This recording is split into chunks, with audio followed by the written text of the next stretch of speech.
이 시간에는 영화에 대한 것들을 좀 얘기를 드리고요. 이것들이 인간의 죄성에 대해서 잘 표현이 되는 가장 대중적인 예술이고, 그것들을 우리가 어떻게 봐야 되며, 그리고 성경에 대한 이 답은 무엇인가에 대해서 좀 말씀을 드리려고 해요. 영화 기생충이 황금 종려상을 받았습니다. 우리나라 최초로 황금 종려상을 받았는데, 이 프랑스가 원래 바로 영화의 시작인 나라입니다. 프랑스에서 처음 영화를 만들었거든요. 그래서 황금 종려상이라는 것은 칸 영화제가 예전에는 이제 황금 종려상이라고도 하고 그랑프리라고도 하고 이제 다시 황금 종려상이라고 하는데, 성경에 나오는 종려나무를 얘기합니다. 그래서 칸, 니스, 모나코가 이렇게 꼬띠아주르라고 아주 좋은 해변을 얘기하는 프랑스 지방인데, 그 맨 남부 지방입니다. 꼬띠아주르 그 지방에 니스가 한가운데 있고, 왼쪽에는 이제 기차로 한 40분 정도 가면 돼요. 그 칸이 있고 오른쪽에 이제 모나코가 있는데, 그 해변, 지중해 해변 쪽에는 종려나무들이 참 많이 있습니다. 그래서 이스라엘에도 종려나무가 많고요, 스페인에도 있고 프랑스에도 있고 이태리에도 있어요. 그래서 성경에 나오는 이 종려나무를 얘기합니다. 그래서 황금 종려상을 받았다는 것은 작품성이 인정이 되는 거죠. 그럼 거기서 작품성이란 무엇이냐라는 게 사실 중요해요. 이번에 그 황금 종려상 그 박찬욱이 아닌데 갑자기 박찬욱이 나오네요. 봉준호 감독이 이제 황금 종려상을 받았는데, 그 황금 종려상을 줬던 그 심사위원장이 바로 알레한드로 곤잘레스 이냐리투라는 감독이에요. 참 힘들죠. 곤잘레스 이냐리투가 2014년, 15년 연속해서 아카데미 감독상을 받은 사람입니다. 2014년 버드맨이라는 영화로, 그리고 2015년에는 레버넌트, 그때 디카프리오가 저희 주연상을 못 받았어요. 레버넌트. 그리고 2015년 마이클 키튼, 배트맨으로 유명한 마이클 키튼이 이제 남우주연상을 받은 것 같은데, 그리고 그 옆에 있던 여자는 까트리느 드니브라고 많이 들어보셨죠? 프랑스 넘버원 배우 까트리느 드니브, 77이에요 올해. 그 여배우도 쉘브린의 우산 들어보셨죠? 쉘브린의 우산으로 칸 영화제 그 작품상을 그때 받았습니다. 그리고 까트리느 드니브 하면 뭐 프랑스 가장 유명한 그 여배우자 모델이기 때문에 같이 이렇게 수상을 줬어요. 근데 그 심사위원들이 왜 봉준호 감독의 영화에게 박수를 치고 왜 줬는가, 그게 중요한 것이죠. 그래서 이 프랑스 영화 그리고 현대 예술 영화는 어떤 것을 담고 있는가가 참 중요합니다. 그래서 우리가 뭐 기생충이 어떻다 저떻다 뭐 해석이 엄청나게 많아요. 그나마 기생충은 쉬운 영화입니다. 굉장히 쉬운 영화예요. 해석하기가 딱 구분이 돼 있잖아요. 그 상징에 대한 것들이 잘 구분이 되어 있어요. 근데 역대 받은 그 칸 영화제 그랑프리 황금종려상들은 해석과 구분이 안 되는 영화들이 굉장히 많습니다. 저는 예전에 그 흑인 올페라는 영화가 있어요. 59년도에 만든 그 칸 영화제 황금종려상 받았는데, 그 영화가 너무 좋아요. 흑인 올페. 한번 보시면 좋을 것 같아요.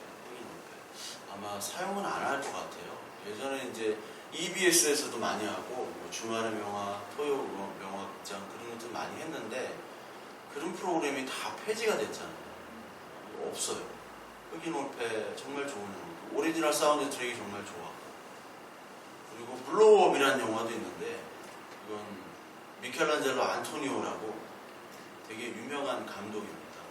되게 유명한 감독인데, 그 감독의 블로우업이라는 게 굉장히 사회적으로도 영화사적으로도 굉장히 유명한 영화. 그리고 택시 드라이버 이런 거 들어보셨죠? 로버트 마틴 스콜세지. 택시 드라이버. 섹스 비디오 거짓말, 섹스 거짓말 비디오 테이프, 이런 영화는 들어보셨죠? 못 들어보셨어요? 스티븐 소더버그라고. 예.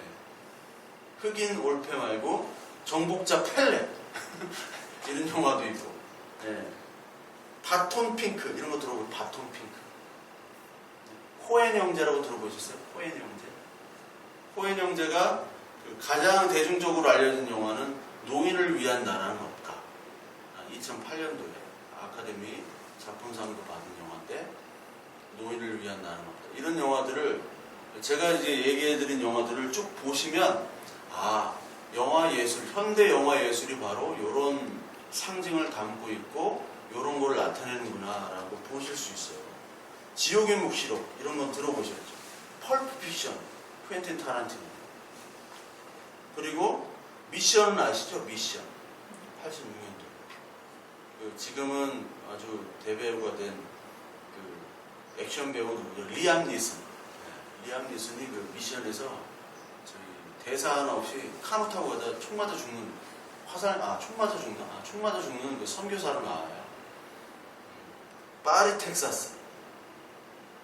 빈 벤더스 감독이라고 너무나 유명한 감독이에요. 빈 벤더스 감독. 베를린 천사의 시라는 그 영화가 있는데, 그 베를린 천사의 시는 베를린에 이제 내려오는 천사 역할을 그린 영화인데, 그 빈 벤더스 감독의 그 영화를 내려오는 그 전승기념탑이라고 있습니다. 베를린에 티어가르텐. 그 티어가르텐이 티어가 큰 정원이라는 뜻이에요. 큰 공원. 그 베를린 천사의 시를 생각하면서 거기 공원까지 이제 갔던 기억도 있었거든요. 그걸 보려고. 파리 텍사스의 나스타샤 킨스키. 예. 유명한 배우인데. 예. 그리고 바톤핑, 폐왕별인 아시죠? 첸 카이거, 폐왕별. 장국영이 나오고. 이런 영화들이 다 이제 칸 영화제 그랑프리를 받았어요. 특히 일본 영화는 칸 영화제 5번이나 그랑프리를 받았는데, 우리나라 한참 한국전쟁 할 때 53년도에 처음 받았고요.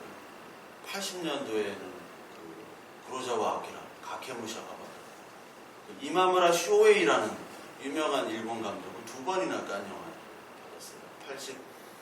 82년하고 97년도 운하기, 뱀장어하기. 그리고 작년에도 받았죠.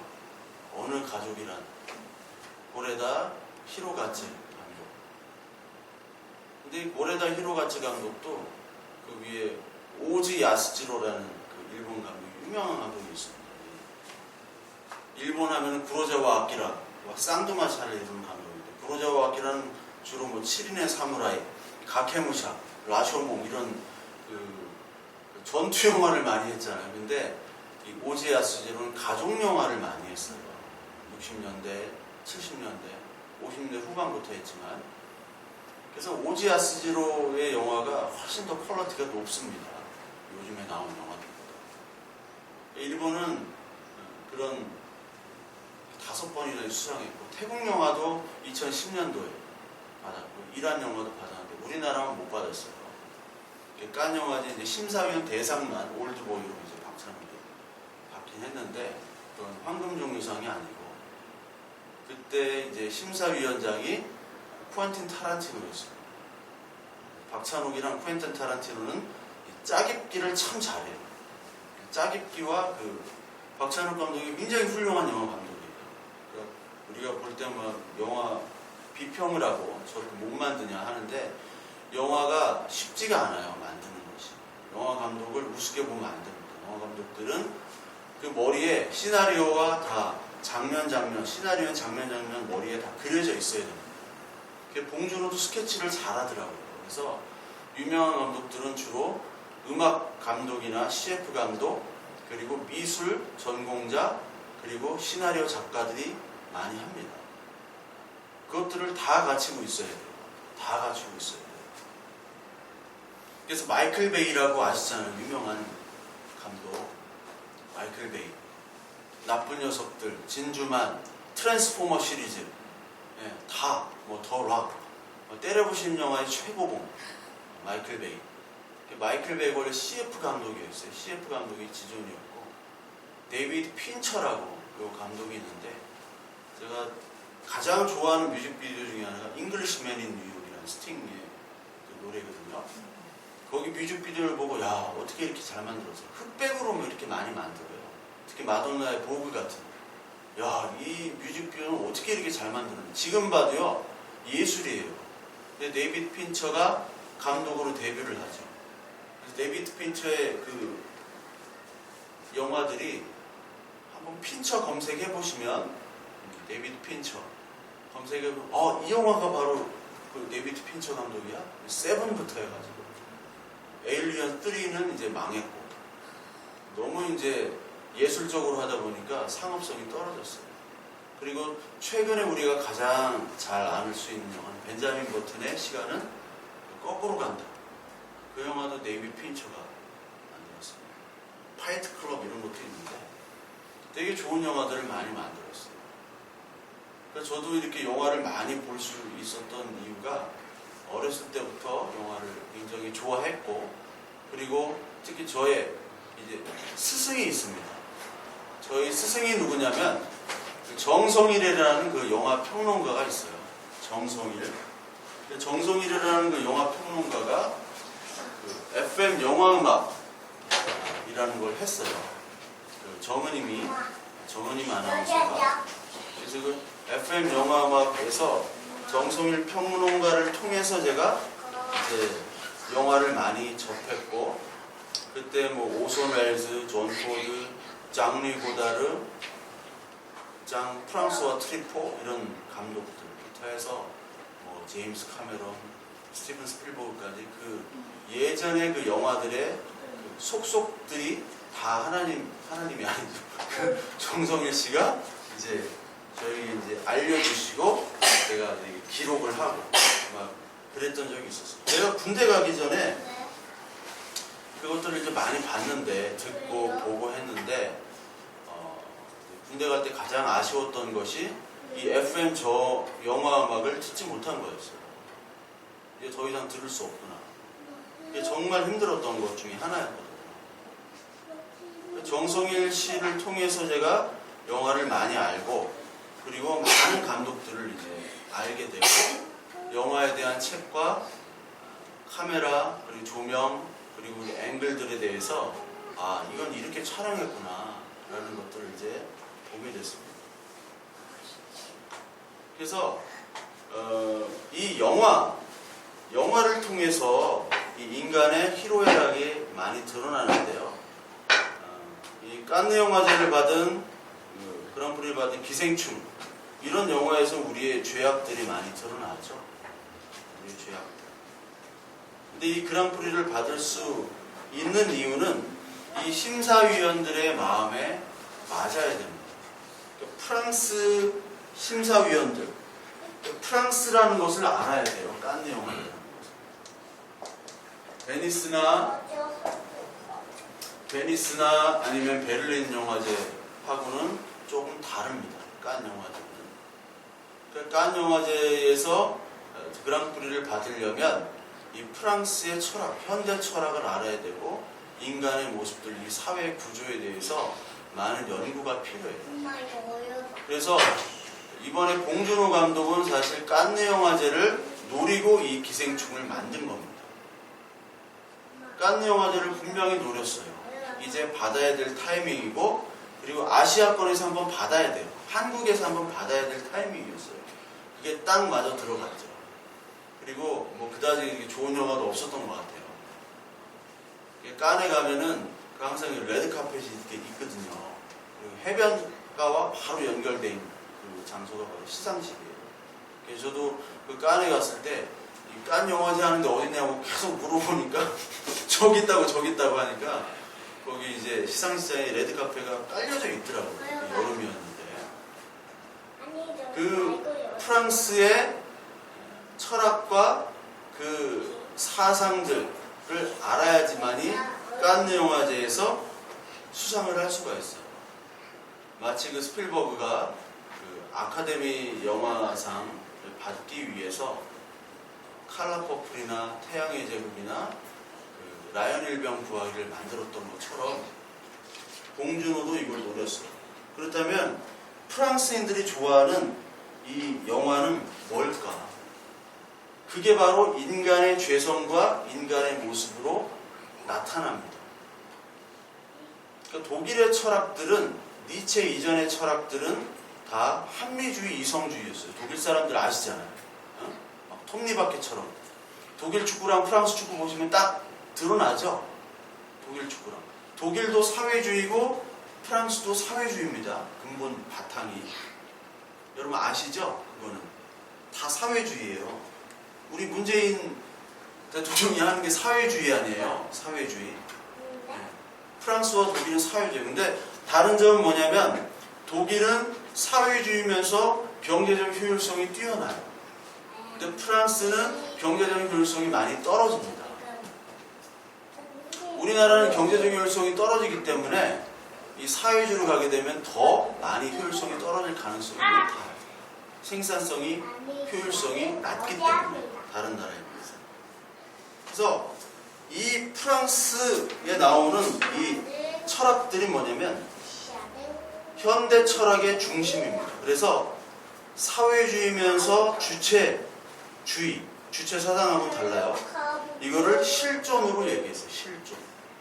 그래서 제가 그 예전에도 로마서 처음 설교할 때 사르트르나 까미나 이런 실존주의를 얘기했잖아요. 그래서 실존이 본질보다 더 앞선다. 존재보다 더 앞선다. 라는 얘기를 했습니다. 그래서 실존은 뭐냐면 나예요, 나. 내가 존재라는 하나님보다 앞선 거예요. 그러니까 내가 느끼고 깨닫고 생각하고 내가 행동하는 것이 하나님의 말씀보다 더 높아지는 거예요. 이것을 니체라는 사람, 이 독일 사람이 열어놨어요. 니체. 그 니체 이전에는 다 이성주의, 합리주의, 계몽주의지만 니체가 이성주의, 계몽주의, 합리주의를 끝낸 사람입니다. 니체로부터 이 프랑스 철학은 사실 시작을 해요. 거기에다가 소시를 한 사람, 언어학자입니다. 소시를.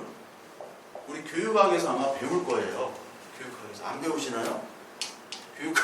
교육학에서 언어학, 교육학, 여기서 이제 소시르가 나오는데, 소시르가 누구에 영향을 주면, 이제 자크 데리다라는 사람한테 영향을 줘요. 데리다.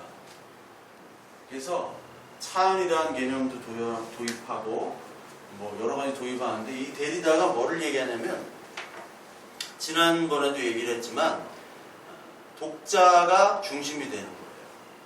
그러니까 성경을 읽을 때도 하나님의 뜻이 아니라 내가 받아들이는 뜻이 더 중요한 거예요. 영화를 보더라도 그 감독이 얘기하는 것보다 내가 느낀 게 더 중요한 거예요. 그래서 봉준호가 다 이 기생충에 대한 그 상징적인 의미들을 다 보여줬거든요, 관객들에게.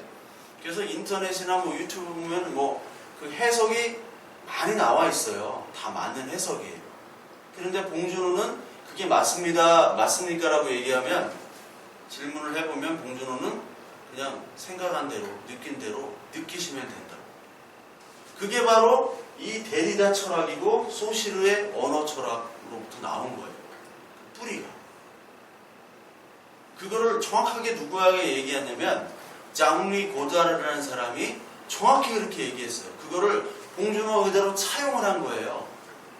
장리 고다르가 이 영화 내 멋대로 해라. 뭔 내용입니까? 하니까 자신이 느끼는 대로, 당신이 느끼는 게 바로 내가 표현한 겁니다. 장리 고다르, 프랑스와 트리포 이런 사람들이 누벨바그라는 그런 영화 장르들을 프랑스에 만들었거든요. 이런 철학이 들어가야 돼요. 거기다가 들레즈라는 사람, 가타리라는 사람이 있어요. 들레즈, 가타리.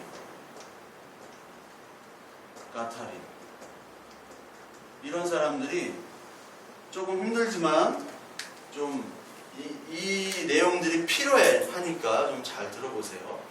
들레즈, 가타리 이런 사람들은 그 노마디즘이라고 한번 들어보셨을 거예요. 노마디즘은 자신의 가치, 그리고 이 세상의 가치와 방식에 얽매이지 않고 새로운 자아를 찾아내라.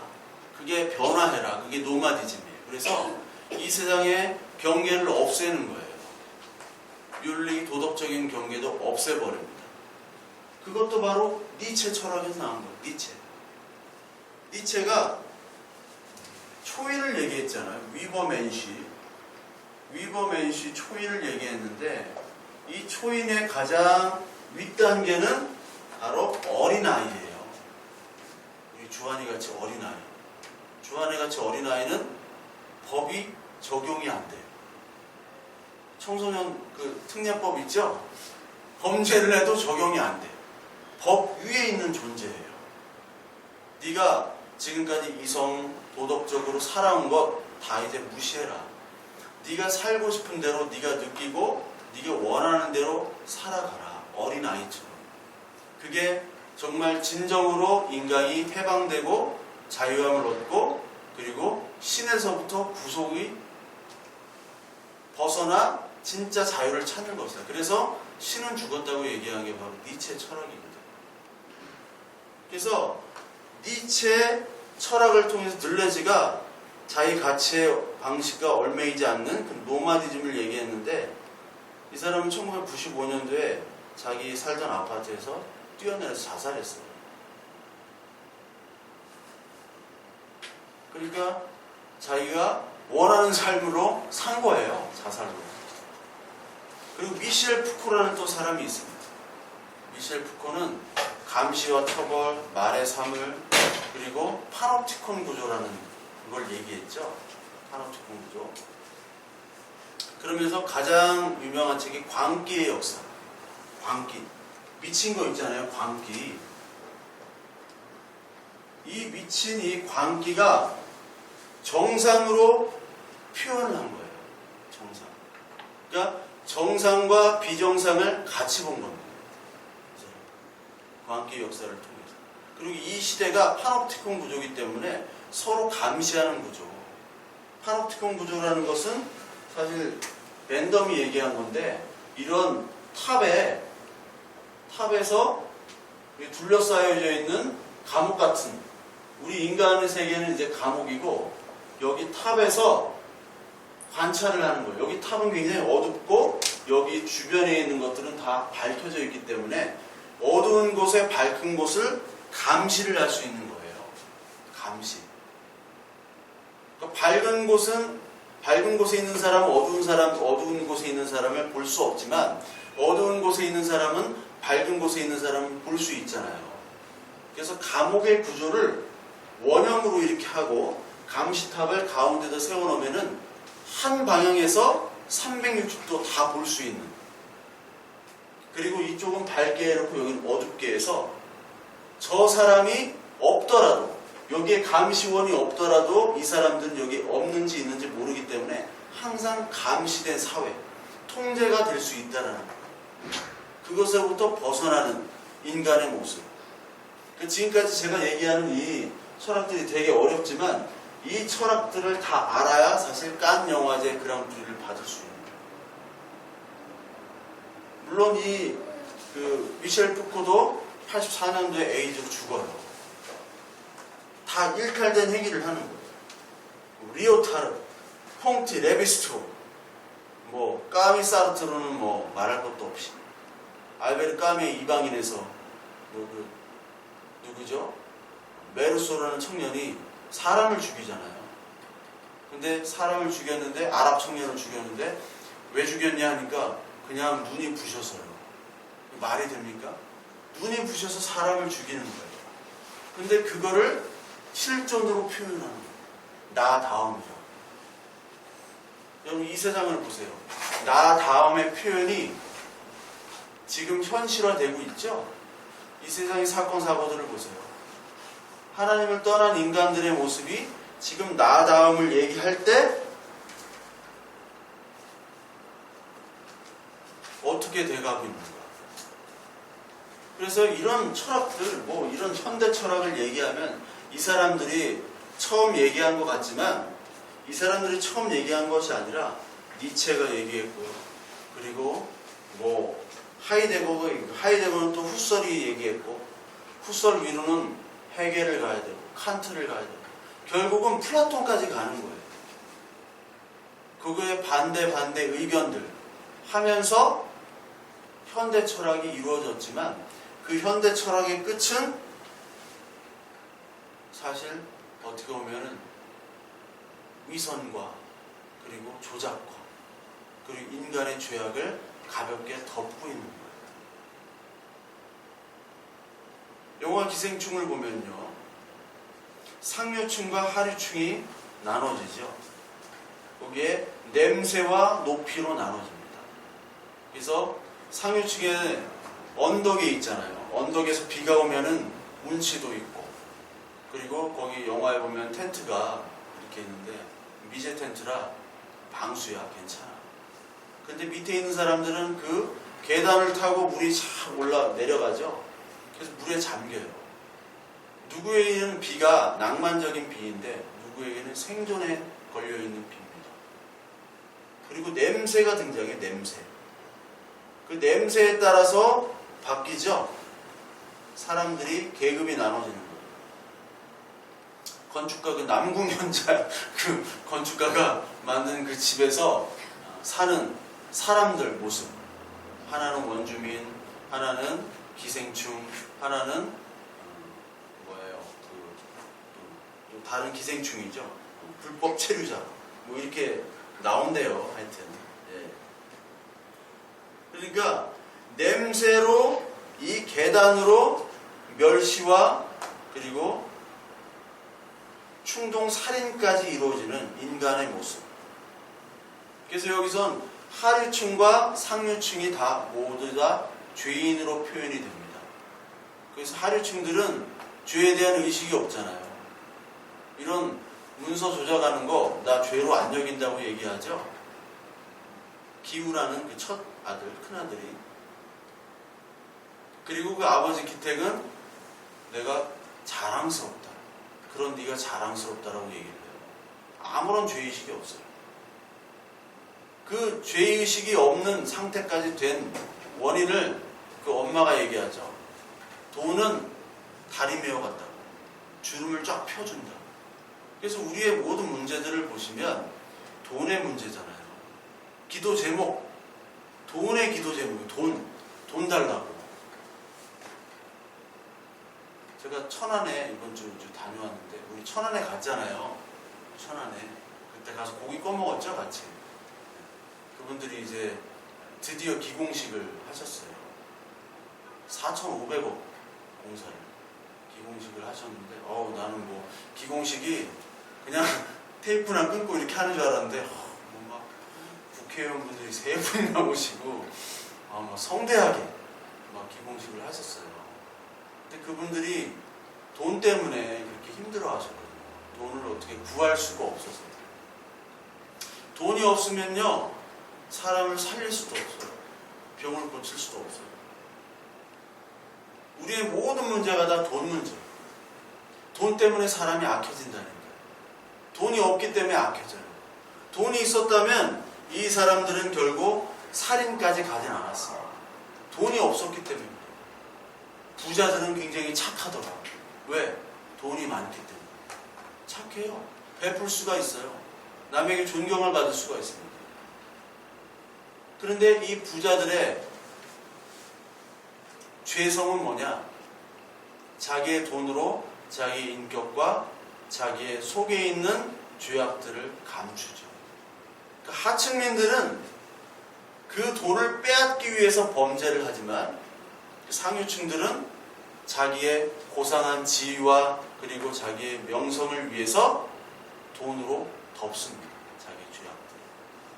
그래서 그 이선균이 선을 넘지 말자고 얘기하잖아요. 선을 넘지 말자.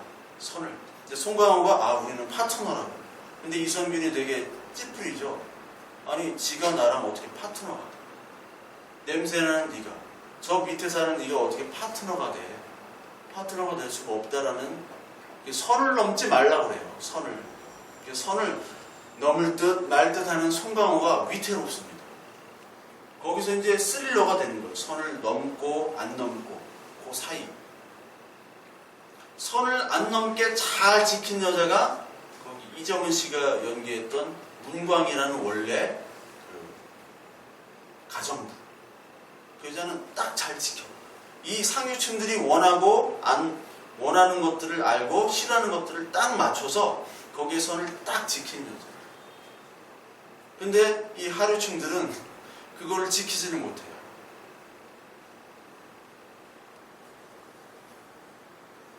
그거를 포장을 합니다. 이 상류층은. 포장을 해서 자기의 죄를 가리는 위선. 그래서 저는 그 영화 속의 그 위선을 보면서 프랑스의 똘레랑스를 또 생각하게 됐어요. 똘레랑스. 여러분 똘레랑스는 아시죠? 똘레랑스가 프랑스의 대표적인 관용이었어요. 제가 예전에 파리를 여행할 때 에펠탑에 밤에 보면 멋있거든요. 그래서 에펠탑에 올라가서 전경을 보고 이제 내려왔는데 내려오는 엘리베이터에서 아니 그 엘리베이터 그 승무원 같은 아줌마 뚱뚱한 아줌마 있어. 그 아줌마랑 어떤 여자랑 애기 엄마랑 싸우는 거예요. 막 뭔 내용인지 모르지. 내가 프랑스어를 모르니까 막 싸워요. 막 또 프랑스 애들이 프랑스 애들이랑 중국 애들이랑 탄 기차는 안 타는 게 좋아. 하도 시끄러워가지고. 근데 안 시끄러울 것 같은 스위스 애들도 엄청 시끄러워요. 아, 인간 말종들이야 그냥. 중국 애들은 뭘 막 먹으면서 막 쓰레기 버리면서 막 비행기 안에서도 버려 막 중국 애들. 근데 걔네들이 이제 막 싸워요. 요즘 왜 싸우나. 근데 치고받을 것처럼 싸우다가 내릴 때쯤 되니까 딱 이렇게 하고 내리더라고. 저것들이 미쳤나. 아, 이게 똘레랑스구나 라고 저는 깨달았어요. 똘레랑스는 뭐냐면 선을 넘지 않는 사이에서 논쟁과 다툼이 가능해요. 프랑스는. 근데 독일이나 영국이나 이런 데는 좀 분위기가 달라요.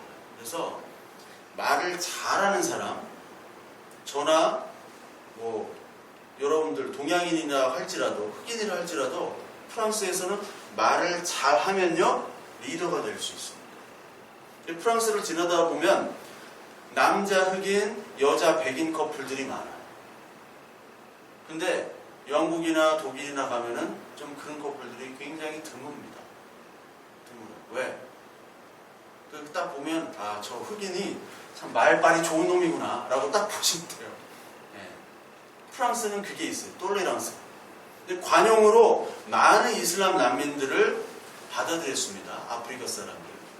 이번에 축구 세네갈이랑 우리랑 했죠. 세네갈이랑 했을 때 세네갈이 프랑스 식민지였잖아요. 그래서 프랑스 축구팀을 보면은 세네갈 애들이 반이야. 그리고 반은 알제리 출신이에요. 아까 얘기한 철학자 알베르 까미 그리고 자크 데리다 알제리인입니다. 알제리 사람.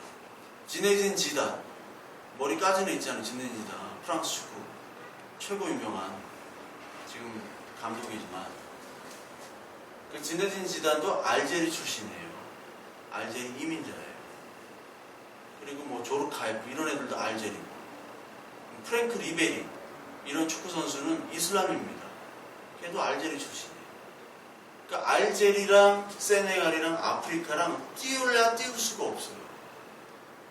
근데 그 깐 옆에 있는 니스에서 재작년인가 80명이 죽었죠. 80명이 죽거나 다쳤잖아요. 트럭 테러. 그리고 파리에서도 그 극장에서 기관총 난사했잖아요. 이런 사건이 벌어지면서 똘레랑스가 없어졌어요, 지금. 그리고 프랑스는 사회주의이기 때문에 기본적으로 사회주의이기 때문에 나의 실업자가 생기면 국가에다가 데모를 하는 애들이에요. 독일도 마찬가지입니다. 제가 예전에 본대학을 갔는데 본대학을 제 사촌동생이 거기 다니니까 같이 갔는데 데모를 하고 있더니 야 얘네들 왜 데모하냐 그러니까 등록금 받기 시작했다. 야 등록금 얼마인데? 10만 원. 등록금. 그때가 한참 어려웠어요. 그 통일 자금으로 되려고 2000년대 초반이라 2001년도 그때라 어려웠을 텐데 등록금 10만 원 받는다. 야 원래는 등록금 없었대. 그리고 품위 유지비도 나온대. 독일 사회는요 어렸을 때부터 돈이 없어도 자기가 하고 싶은 것들을 다 할 수 있고요. 자기가 능력이 되면 선생을 붙여주는 시스템이에요. 네. 너무나 좋은 나라예요. 그러면서도 경제 효율성, 생산성이 높은 나라입니다. 그러니까 이런 톨레랑스가 지금 없어요. 실업률도 높아지죠. 지금 마크롱 정부에서 실업률 높아지니까 막 노란 조끼 입고 나타나죠. 그리고 이슬람을 옛날에 관용, 쟤도 우리 인권이니까 같이 더불어 살자 했는데 이슬람에 테러하니까 이제 이슬람 혐오가 시작된 거예요. 프랑스 톨레랑스가 없어졌습니다. 사실은 이 톨레랑스라는 것은 영화 기생충에 나오는 선을 넘지 않는 거였는데 어떤 계층이 이제 선을 넘기 시작했어요. 그러면 자기가 그렇게 고상하게 얘도 인권을 존중해야 되고 이런 사람도 존중해야 되고 하는데 자기에게 피해가 오면 이제 톨레랑스는 사라집니다. 지금 프랑스에는 톨레랑스가 없어요. 유럽 여행이 예전에는 되게 안전했습니다. 근데 지금은 유럽 여행이 안전하진 않아요. 옛날에 소매치기만 조심하면 됐는데 지금 어디서 테러가 나올지 몰라요. 그랬던 톨레랑스가 지금은 사라진 나라. 왜? 그것이 인간의 죄악인데도 불구하고 톨레랑스라는 이름으로 죄악을 살짝 가린 아주 눈 가리고 아웅한 그런 모습이었기 때문에 그래요. 인간 철학이라는 것은 인간의 죄악을 살짝 가리는 겁니다. 뭐 기생충 영화 보면서 막 박수치고 막 이렇게 하는데 예전에 저라면 박수치고 이런 게 이런 의미고 이런 영화가 좋았고 이렇게 했을 거예요. 근데 그걸 보면서 참 놀고들 있다. 뭐 이런 인간의 내면을 표현하고 뭐 그런 건 좋아요. 영화 감독이 쉽게 되는 거 아니라고 얘기했잖아요. 대단한 사람들이에요. 영화 감독. 그러나 이런 인간의 모습들을 너무나 미화한 채로 지들끼리 톨레랑스 잔치를 하고 있는 거예요. 톨레랑스는 없는데. 그런 냉정과 합리적인 것, 도덕적인 윤리적인 것 이런 것들을 다 깨고 니체의 초인주의, 내 멋대로 하는 그것들이 예술이 되는 이 시대가 돼버렸어요. 그래서 톨레랑스의 위선은 성경에서도 얘기하잖아요. 독사의 자식들아 회칠한 무덤이라. 마태복음 23장 27절에 너희들은 죽은 자인데 계속해서 회칠하고 떡칠하고 위장해가지고 되게 멋있는 표정과 멋있는 사람으로 위장하는 거죠. 농담에 이런 말이 있잖아요. 20대는 치장이고 30대는 화장이고 40대는 분장이고 50대는 변장이고 60대는 위장이고 뭐 70대는 뭐 환장이고 80대는 끝장이라고.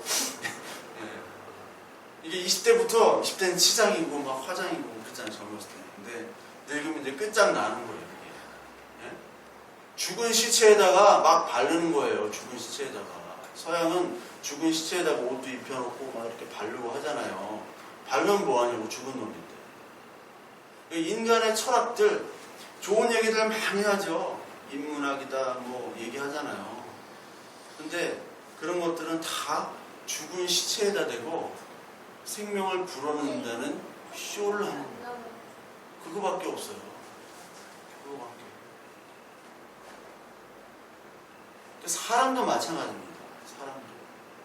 제가 예전에 교회 청년 때 되게 희한한 분을 만났어요. 정말 희한한 분. 저랑 되게 친했거든요. 같이 영화 보는 사이. 그분은 지하실에서 살았어요. 지하실에서 촛불을 켜놓고 삽니다. 지하실에서.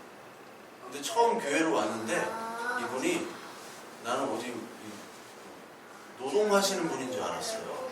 근데 말하는 게 이게 예사롭지 않더라고요. 근데 이분이 캐톨릭을 오래 다니셔서 그런지 밥을 꼭 드셔. 밥을 3그릇씩 드셔.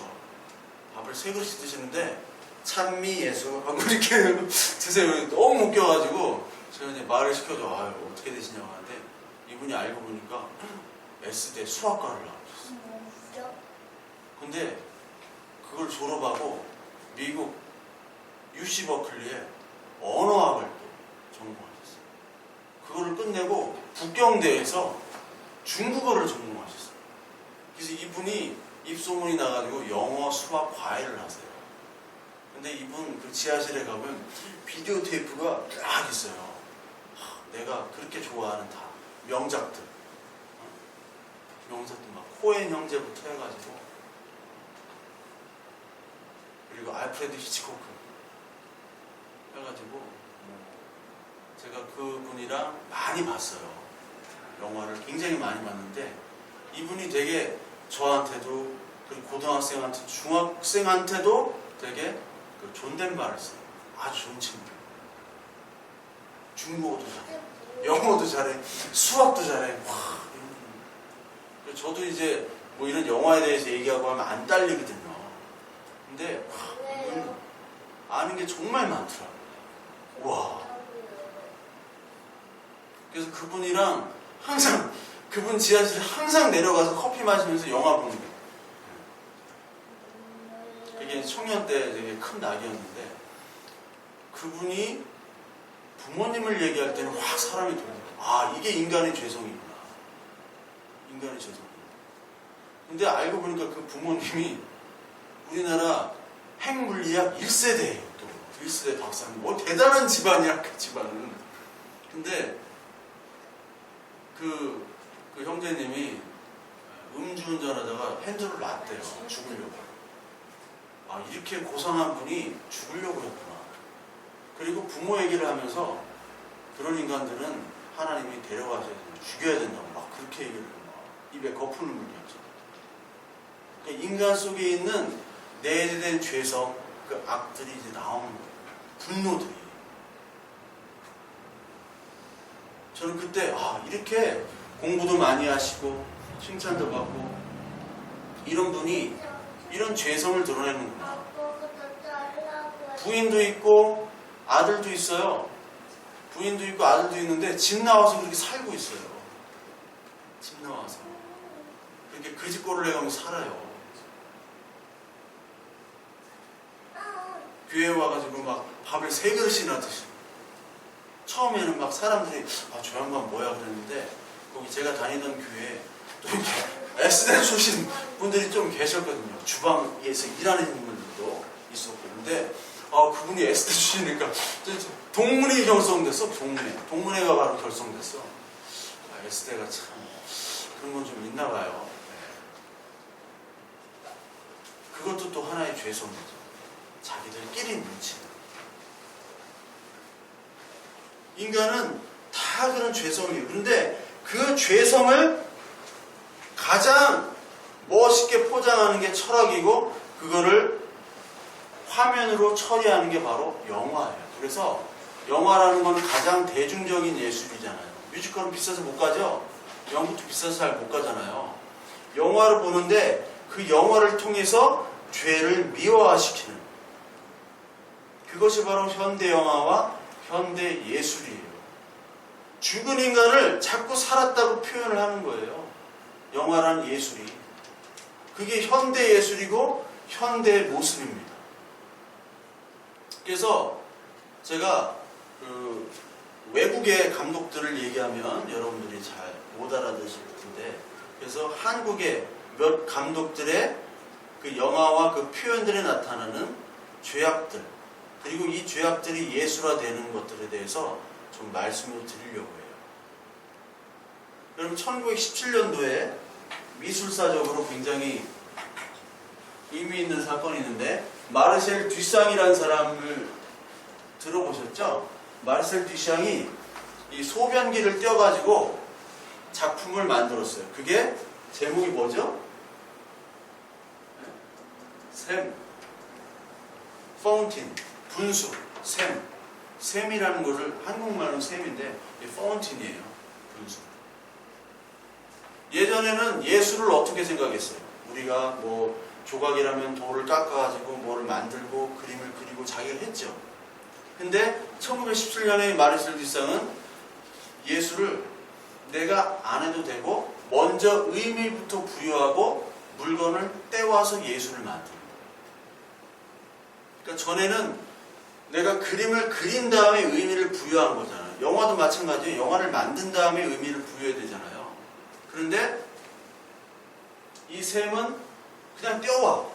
그래서 저는 선풍기를 반으로 잘라도 예술품이 되고요. 제가 지난번에도 얘기했죠. 자기의 똥을 캔에다 담아가지고 팔았다고. 네. 그것도 예술이 되는 거예요. 그러니까 저와 여러분들이 다 예술가가 되고요. 지금은 유튜브 크리에이터들이 활동하는 시대이기 때문에 저와 여러분들이 다 방송인이자 영화인이자 연예인이자 될 수 있어요. 그래서 예전에 우리가 그 노래 불렀던 텔레비전에 내가 나왔으면 이게 오늘도 여러분들이 그냥 핸드폰을 찍어가지고 유튜브에 올릴 수 있는 거예요. 내가 연예인이 될 수 있는 시대. 즉 아무나 예술가가 되고 아무나 영화 감독이 될 수 있는 겁니다. 그래서 바로 예술품이 만들어지는 걸 떼어버리면 그걸 우리나라 감독 중에 영화로는 이게 표현이 불가능한데 김기덕이라고 있죠. 또라이. 네, 김기덕. 김기덕이 실제 상황이라는 영화를 만들었는데 이 실제 상황은 영화 촬영 시간과 영화 개봉 시간이 똑같아요. 네, 먹고 싶어요. 주한이는 니체 철학자예요. 자기 하고 싶은 대로 하는, 먹고 싶은 대로. 법과 도덕을 다 무시하는 니체 철학자. 김기덕이 그런 영화를 한 거예요. 지 마음대로 하는 거.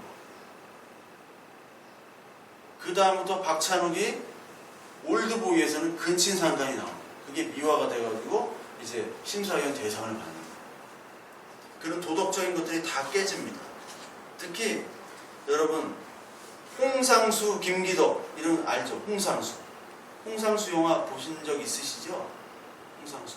제가 뭐 다른 외국 감독을 얘기하면 못 알아들으실 테니까 홍상수 영화는 쓰레기입니다. 쓰레기. 아무 의미도 없어요. 일상생활에 나오는 얘기들을 하지만 아무 의미가 없어요. 돼지가 우물에 빠진 날, 강원도의 힘, 생활의 발견 이런 영화 보면요 저건 나도 만들겠다라고 할 수밖에 없어요. 거기다 그냥 의미만 부여하면 돼요. 이거를 작가주의라고 해요. 작가주의. 모든 게 작가주의로 다 돼요. 이미 영화 감독은 작가이기 때문에 의미가 있을 것이다 라고 지레짐작을 하는 거예요. 그래서 그 속에 아주 안 좋은 것들, 인간의 죄상을 얘기하면 그냥 상을 받는 거예요. 홍상수. 같이 사는 김민희가 홍상수를 존경한다.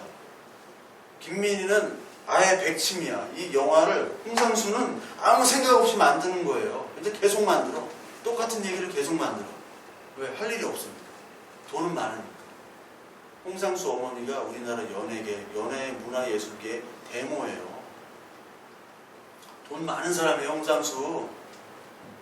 여러분들도 돈 많으면요, 직장 다니겠어요? 공부하겠어요? 뭐 하겠어요? 자기 하고 싶은 거. 영화면 영화하고, 그림면 그림하고. 게임 개발해가지고 옛날에 고양 원더스, 야구단도 창단한 허민이란, 지금 고양 원더스가 없어졌지만, 그 친구가 나이도 40대 초반인데, 하는 일이 뭐냐면, 미국에서 너클볼 개인 레슨을 받아요. 하는 게 없어서. 근데 재산이 이제 4천원 가지고 있거든.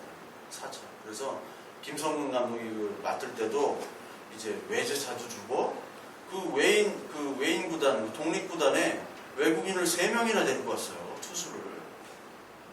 돈이 많으니까.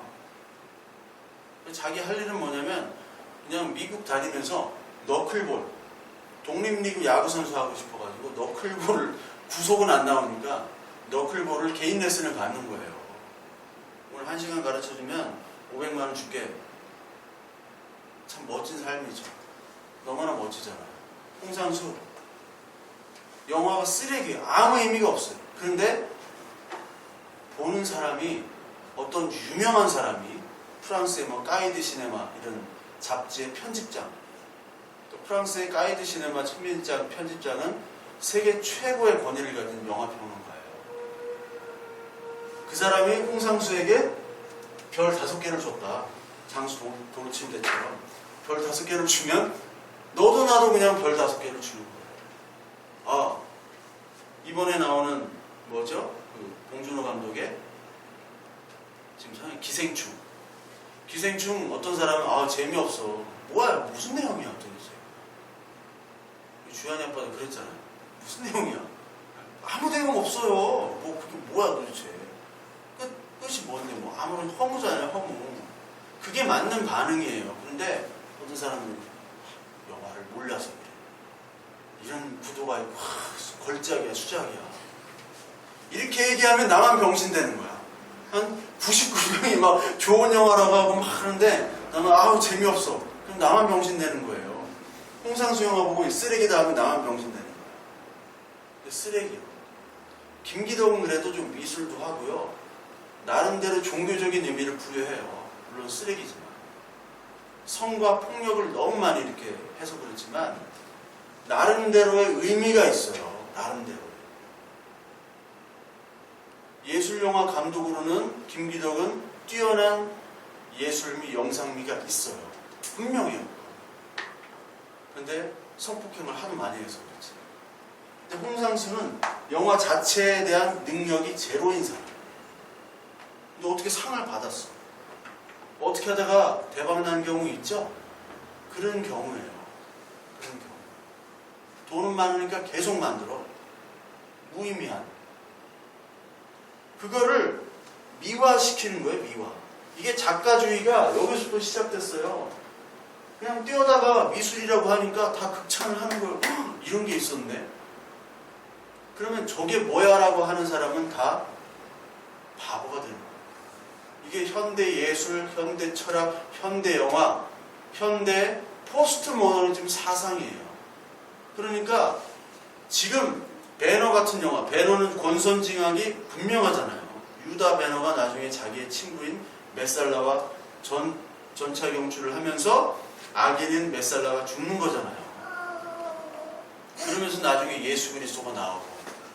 이런 영화는 지금 영화제에서 상을 받을 수가 없습니다. 저런 뻔한 영화. 그러니까 지금의 현대 예술은 뻔한 거를 낯설게 하는 기술을 누가 얼마나 잘 하느냐. 뻔한 거를 저 사람은 저렇게 보는구나. 새롭게 해석하고 조명이 되는 사람들은 예술가라고 평을 해요.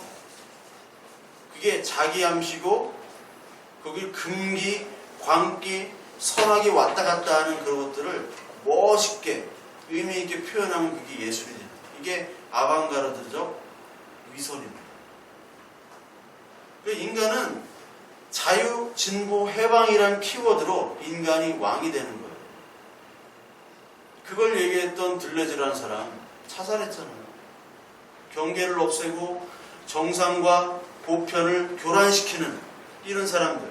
자기 감정을 충실히 얘기하는 것이 바로 욕망의 표현이고 인간의 자유 해방이다.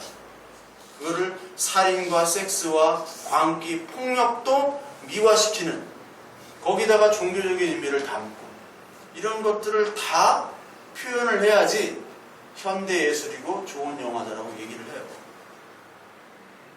그럴 때 기독교인들은 어떻게 그걸 반응해야겠어요? 어떻게 그걸 바라봐야겠어요?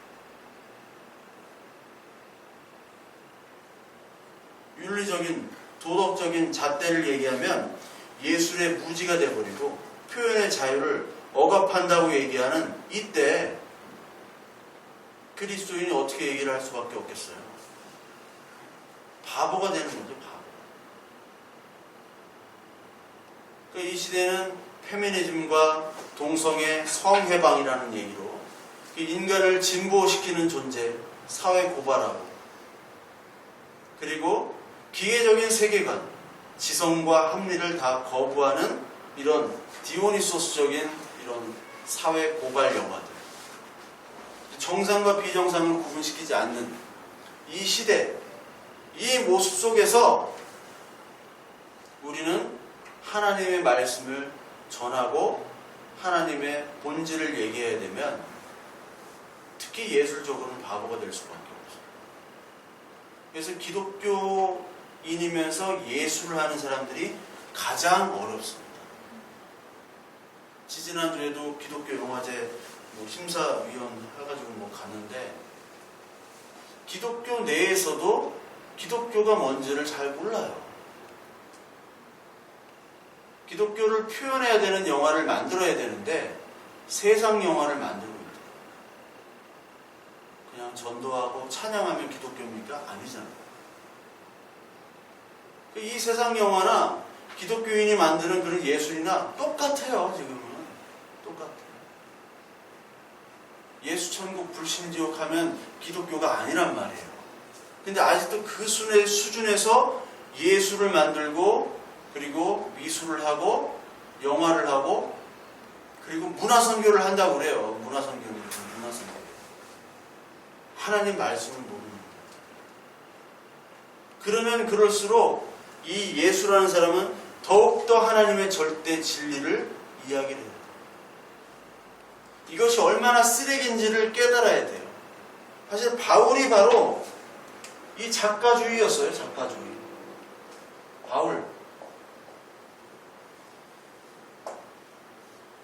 바울은 율법이라는 것에 자기를 맞춘 작가주의였어요. 율법을 하나님의 뜻이 아닌 자기 멋대로 해석하는 작가주의였어요. 자크 데리다였단 말이에요. 니체였단 말이에요. 근데 바울이 어떻게 변했습니까? 빌립보서 3장을 한번 볼까요? 빌립보서 3장.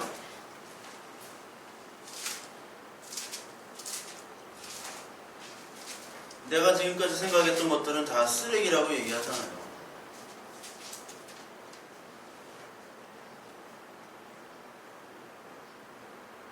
빌립보 3장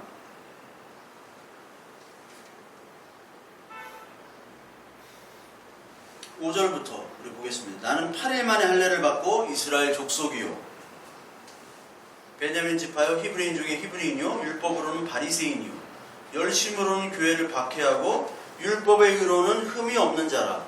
그러나 무엇이든지 내게 유익하던 것을 내게 그리스도를 위하여 다 해로 여길 뿐더러 또한 모든 것을 해로 여기면 내 주 그리스도 예수를 아는 지식이 가장 고상하기 때문이라. 내가 그를 위하여 모든 것을 잃어버리고 배설물로 여김은 그리스도를 얻고 그 안에서 발견대로 함이니 내가 가진 의는 율법에서 난 것이 아니요 오직 그리스도를 믿음으로 말미암은 것이니 곧 믿음으로 하나님께로부터 난 의라. 쓰레기로 여기고 내가 예전에 알던 고상하게 생각했던 지식을 다 버린 이유는 바로 그리스도를 얻고 그리스도를 믿음으로 난 것이고 이것은 곧 하나님께로부터 난 믿음이기 때문에 그 의이기 때문에 내가 이렇게 바뀌어졌다는 거예요. 인간이 표현하는 모든 예술은 지금 특히 현대 예술, 과거의 예술은 안 그렇습니다. 현대 예술은 다 작가, 내가 원하는 그런 욕망을 표출하는 거예요. 그러면서 자기의 죄악을 살짝 덮는 거죠. 아무도 모르게. 고상한 척. 옛날에 최 누구시죠? 행복 전도사였잖아요. 행복 강의하고 남편이 자살했어요. 모텔에서 둘이 같이. 그가 얘기한 행복은 다 가짜였다는 거예요. 프랑스인들이 얘기한 똘레랑스 다 가짜고요. 사람들이 마르크스주의적 해방신학 다 가짜입니다. 사회주의 다 가짜고요. 자본주의 다 가짜예요. 사회주의자들 뭐 말로는 뭐 다 한다는데 뭐 강의는 뭐 1,550만 원씩 받는다. 다 유학시키고. 자본주의자들 막 돈 많이 벌고 막. 옛날에 정철이라고 영어 선생님 있어요. 정철. 정철이 뭐라고 했냐면 외국 가서 공부할 필요가 없습니다. 영어 공부할 필요가 없습니다. 근데 제가 그때 런던에 있었을 때 어떤 친구가 정철 아들 저기 옆에 산다. 지 아들은 영국에다 유학 보냈어. 이게 인간의 모순이에요. 부조리예요.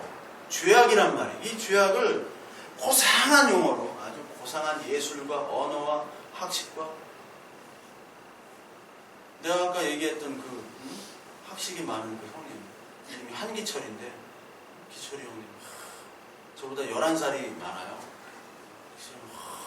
네 알겠습니다. 아 형제님 뭐 이렇게 하다가 막 욕을 해대는 거야. 막 부모님한테. 이쪽 엑스포 넘어가면 북대전 톨게이트 가는 게 거기서 이제 지금 뭐 하시나 모르겠어. 거기 부모님이 집에 있고, 거기 집이 멋있잖아요. 우리 이태원에 있는 부잣집 같이 이렇게 생긴 집들이잖아요. 대전에. 이게 인간의 죄악이에요. 이렇게 언어로 포장하고 연기로 포장한다 하더라도 인간은 죄악밖에 없다. 인간의 지식의 가능성을 두지 말라는 거예요. 에베소 2장 2절에도 인간의 분리된 인간, 하나님께 분리된 인간은 쓰레기인 겁니다. 죽은 거예요. 죽은 건 빨리 처리를 해야지 화장이나 분장이나 치장을 하면 안 돼요. 죽은 걸 태워야지, 묻어야지. 그는 허물과 죄로 죽었던 너희를 살리셨도다. 우린 죽은 존재란 말이에요. 그때 너희는 그 가운데서 행하여 이 세상 풍조를 따르고 공중의 권세 잡은 자를 따랐으니 곧 지금 불순종의 아들들 가운데서 역사하는 영이라. 우리는 죽은 존재로 성경은 얘기합니다. 근데 인간은 예술이란, 철학이란, 과학이라는 것으로 안 죽었다고 표현을 해요. 그렇기 때문에 이 시대 정상과 비정상을 구분하지 않고 인간의 도덕, 윤리, 철학, 하나님의 말씀을 얘기하면 바보가 되는 이 포스트 모던 시대에 하나님의 말씀까지도 다 변개를 하는 게 이 시대의 모습이고 기독교의 모습이에요. 아까 얘기했던 이 바울, 우리가 바울하면 이 모든 사상 쓰레기, 철학을 쓰레기로 알고 하나님의 말씀에 고정된 사람으로 알잖아요. 알랭 바디우라는 사람이 있어요. 프랑스처럼. 또 프랑스예요. 이 알랭 바디우가 쓴 바울이라는 책이 있어요. 작년에 출판됐어요. 바울. 저랑 교제하는 작가면서 목사님, 잘 나가는 목사님이거든요. 알랭 바디우 바울 가지고 또 얘기했어, 나랑. 나랑 관점이 너무 달라. 알랭 바디우 바울은 지가 생각하는 바울이에요. 철학적으로 생각하는 바울. 예술적으로 생각하고 고상한 바울이에요.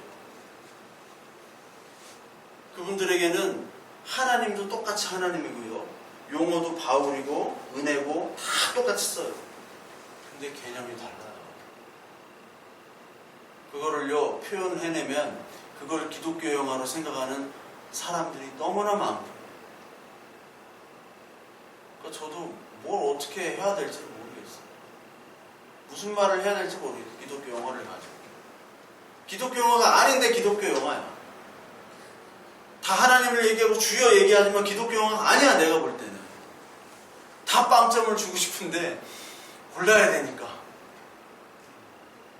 뭐 심사료도 없고 우리 내 돈 들어가지. 하나님에게는 절대로 저에게 돈과는 인연이 정말 없나 봐요. 어쩜 이렇게 없을까? 6년을 있어도 퇴직금 하나 못 받고 이렇게 90만 원. 이 용어, 이 금액을 얘기하면 안 되는 거예요. 90만 원 받았어요. 보너스 없이 90만 원. 내가 목사님한테 항의를 하고, 목사님 월급이 10분의 1입니다. 말이 됩니까? 다른 부목사님들이만 말리고 막. 그러니까 내가 잘리는 거야. 막. 나를 안 자를 수가 없어요. 그것도 죄악이죠. 그것도 나는 이렇게 열심히 하는데 90만 원밖에 못 받고 당신은 하는 일 없이 몇 천만 원씩 받느냐. 이 생각도 죄악이죠. 지금은 죄악이라고 생각합니다. 내가 뭐 그리 잘났다고. 나쁘게 돼. 어떻게 이렇게 90만 원씩 줘. 에? 90만 원을 주고 새벽부터 막 차량 운행부터 해가지고 막 교금 받고 막 내가 죽는 줄 알았어. 막 일주일마다 쉬는 날 있으면 막 교회에서 연락이 와. 장례 났다고. 네. 너무 힘들어. 막. 그것도 죄악이죠. 이런 죄악투성이인 시대에 예수 그리스도의 계시와 복음, 이 말씀만이 세상과 인간에 대한 정확한 이해를 제공한다는 것을 우리는 계속 얘기해야 돼요. 핍박이 오더라도.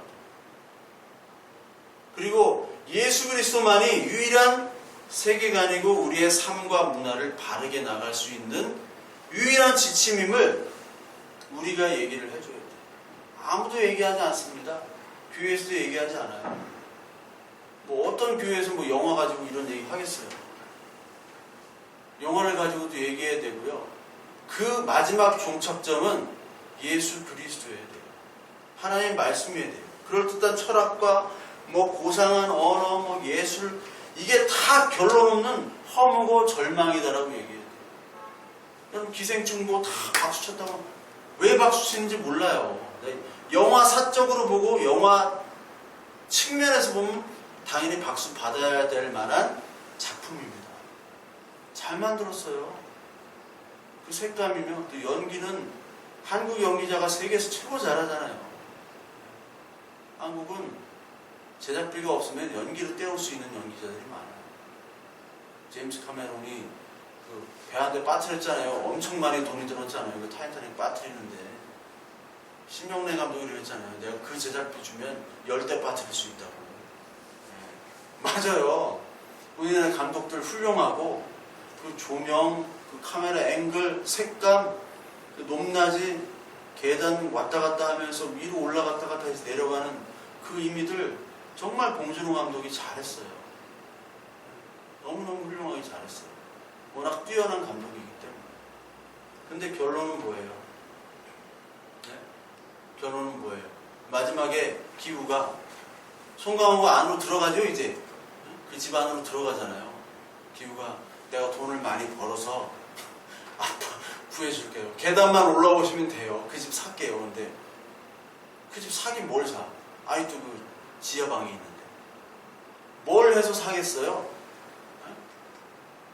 복권 수십억이나 되는 복권 지금 10몇 억밖에 안 하잖아요.